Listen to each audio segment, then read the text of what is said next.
नमस्कार दोस्तों, मैं हूं युग बगड़िया और आज हम बात करने वाले हैं उसी धर्मस्थला केस के बारे में जिसकी चर्चाएं फिलहाल के समय पूरे देश में फैली हुई है। दरअसल बात है 4 जुलाई 2025 की कि कर्नाटक का एक जिला लगता है दक्षिण कन्नड़। इसी जिले के एसपी के नाम एक पत्र मिलता है। जो यह पत्र धर्मस्थला के श्री मंजुनाथेश्वर मंदिर के एक सफाई कर्मचारी द्वारा लिखा जाता है।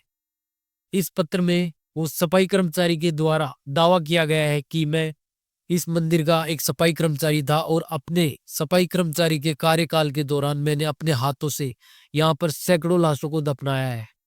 जैसे ही ये पत्र मिलता है और ये खबर बाहर आती है, सोशल मीडिया और समाचार पत्रों में अफरा तफरी मच जाती है।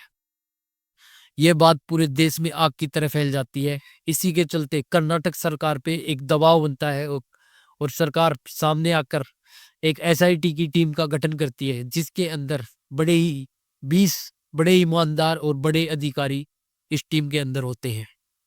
अब एसआईटी की टीम पता करने की कोशिश करती है कि इस सफाई कर्मचारी की बातों में कितनी सच्चाई है। इसके लिए उस सफाई कर्मचारी को उस लोकेशन पर लेकर जाया जाता है जहाँ के लिए वो दावा कर रहा है।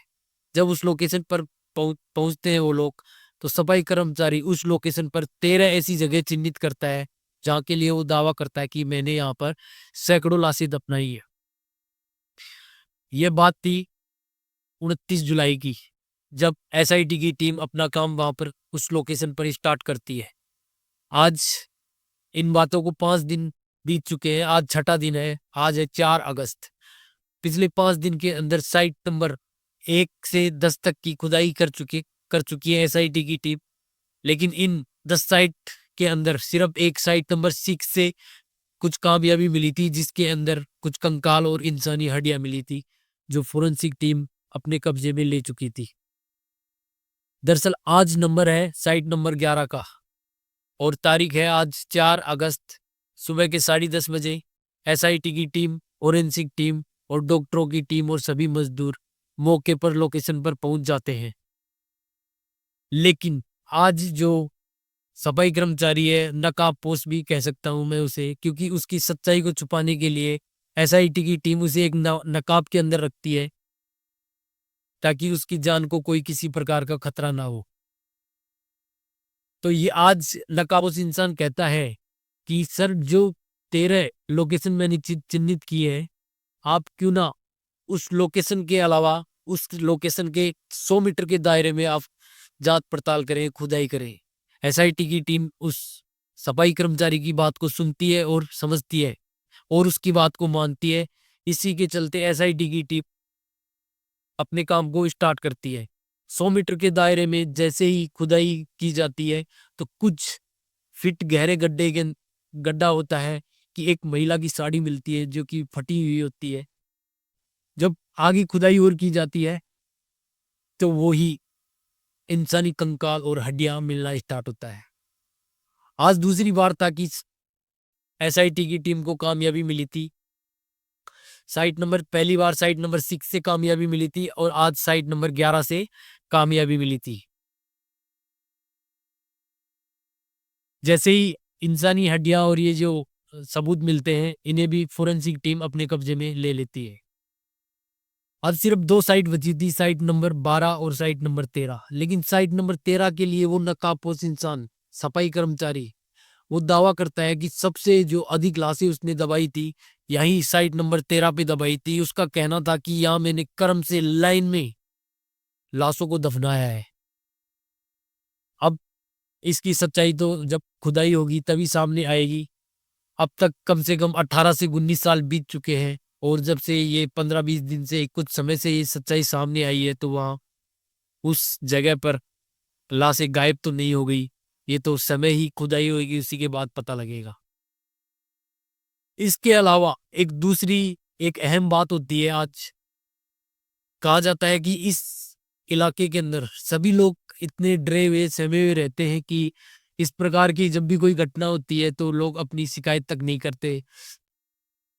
लेकिन जैसे ही कुछ 15 दिन से इस जगह पर एसआईटी की टीम जो काम कर रही है, अपना जांच पड़ताल चल रही है, यहाँ के लोगों में एक अलग सा हौसला आ गया है उन्हें उनका डर खत्म होता जा रहा है। बताया जाता है कि अब काफी लोग अपनी शिकायतें लेकर थाने पहुंच रहे हैं। उन्हीं में एक व्यक्ति, एक नया गवाह सामने आता है जिसका नाम होता है जयंती टी।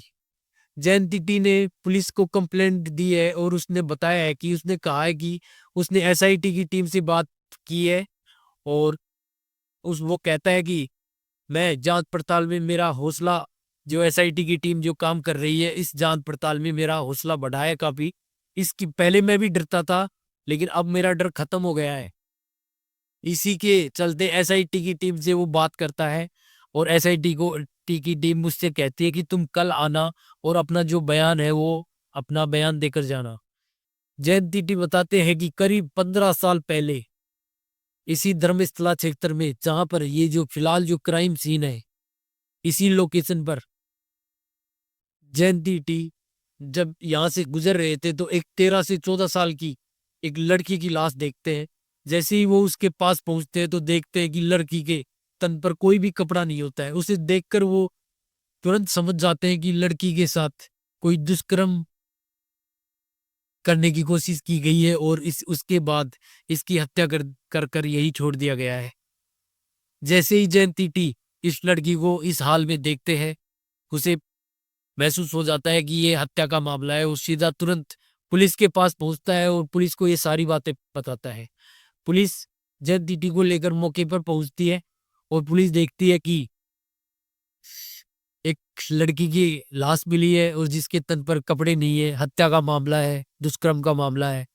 अब कंप्लेंट दर्ज करनी होगी, पोस्टमार्टम के लिए भेजना होगा, जांच पड़ताल की करनी होगी।